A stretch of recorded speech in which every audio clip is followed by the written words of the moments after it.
Dziś pokażę Ci, jak ze zwykłego obrazka zrobić logo Brelog do druku 3D i jakie zasady ja stosuję, robiąc tego typu rzeczy. Zaczynamy.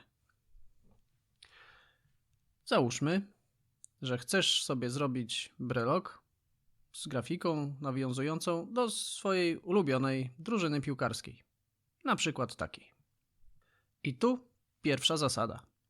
Zbadaj dokładnie grafikę, na której pracujesz. Na pierwszy rzut oka mamy grafikę pobraną z oficjalnej strony, więc zaczynam. Robię sobie tutaj proste, za chwilę krzywe i co? I lipa. Zgodnie z opisem wizualizacji na stronie Legii, to jest nazywane herbem, a nie logotypem, i herb składa się z białej tarczy w obwolucie czarnej. Tutaj nawet są określone wymiary tej obwoluty czarnej i tej części białej, więc ona musi być wzięta pod uwagę. W przypadku tego pliku Plasticity zastąpiło przeźroczyste tło i dało biały kolor. Przygotowałem więc zmodyfikowany plik, w którym to przeźroczyste tło zastąpiłem zielonym, takim samym jak tutaj ze środka. No i zabieram się do rysowania.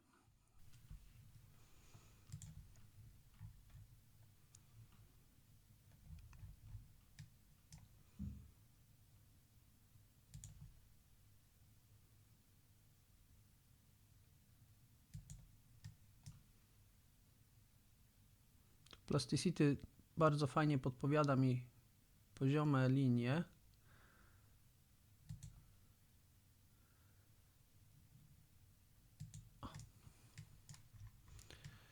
Dobra. Będzie trochę zabawy, więc zrobimy to w przyspieszeniu.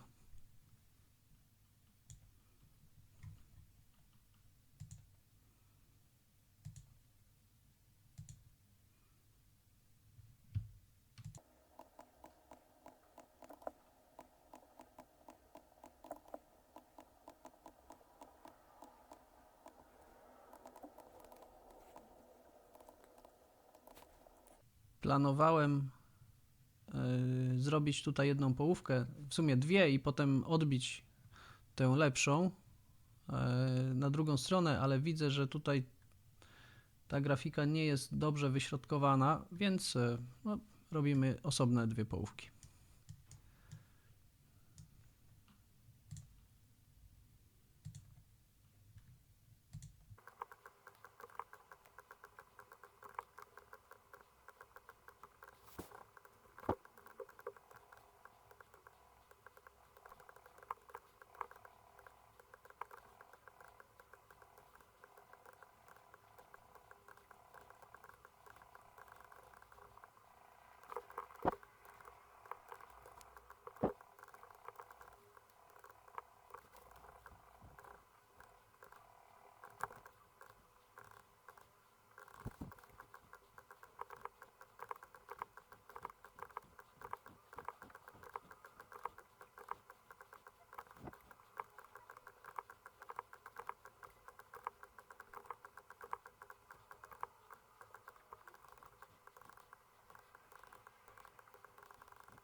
No i chciałem przycwaniakować, zrobić offset i mieć z głowy, natomiast no, nie udało się, bo no, to nie pasuje i dodatkowo tych punktów niektórych przy offsecie nie da się przenieść, Plasticity nie pozwala. Także muszę narysować wszystko jeszcze raz, w sensie tę trzecią linię.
No i mamy to.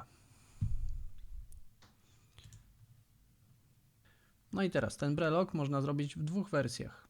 Albo w wersji takiej bardziej przestrzennej, że te różne tutaj te elementy no, wystają ponad tarczę, albo wydruk płaski, gdzie wszystkie te kolory są w jednej wysokości. Zróbmy najpierw wersję tą taką bardziej przestrzenną.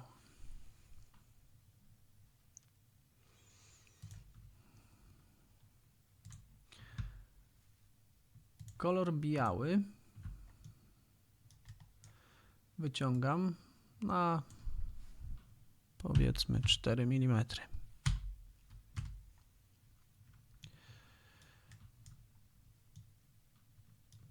Kolor czarny natomiast.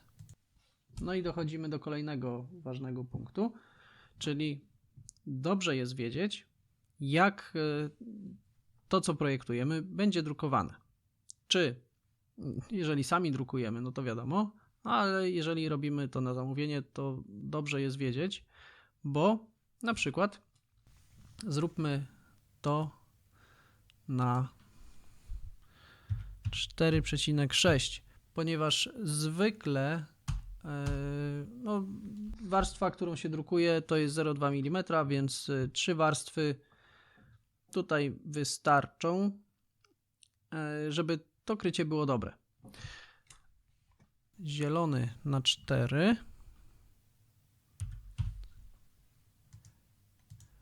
OK, będzie się tutaj wyróżniać wysokością i szarfę zrobimy sobie tak jak ten czarny, czyli 4,6 i uwaga, żeby on się dobrze pokolorował w slicerze, musimy zrobić go z trochę inną różnicą wysokości, czyli dam 4,61 i to wystarczy. Slicer sobie zaokrągli to potem i nie będzie problemu. Podobnie możemy zrobić wersję do drukowania tak na płasko. Dobra, solidy przesuwamy. I teraz ważne jest, żeby tutaj, tak jak w przypadku tej szarfy, te wysokości się różniły. Czyli na przykład kolor biały dajmy na 4. Niech będzie 4. Kolor czarny 4,01. Niechby. Kolor zielony może być na 4, bo tutaj 4,01 jest w koło. Kolor biały tu musimy dać 4,02, żeby się odróżniał od tej obwoluty. No i czerwony 4,03. O!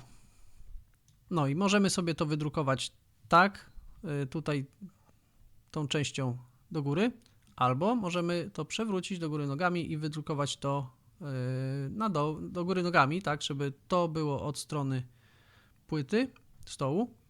No i wtedy odbije się tutaj ten wzorek, który mamy na stole. A że Plasticity pozwala nam kolorować rzeczy, no to jeszcze zrobimy sobie trochę kolorów.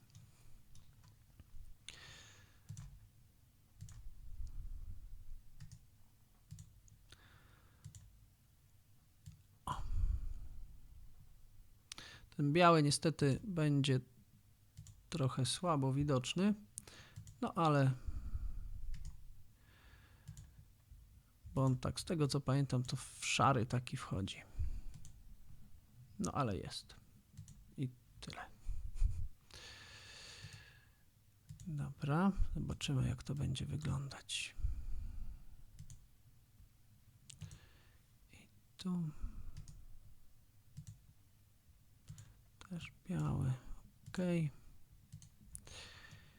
Dobra. Teraz tak, tutaj zielony.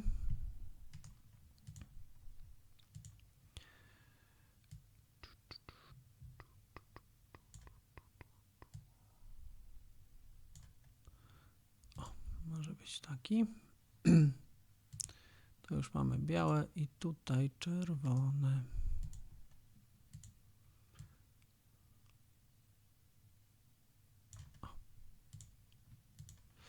No i dobra, zobaczmy jak to wygląda.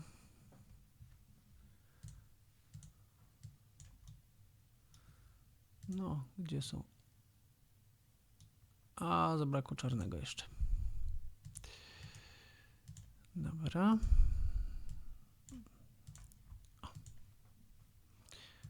OK. To i to. Da się zbiorczo. Może się da zbiorczo. No i dobra, wyłączam krawędzie.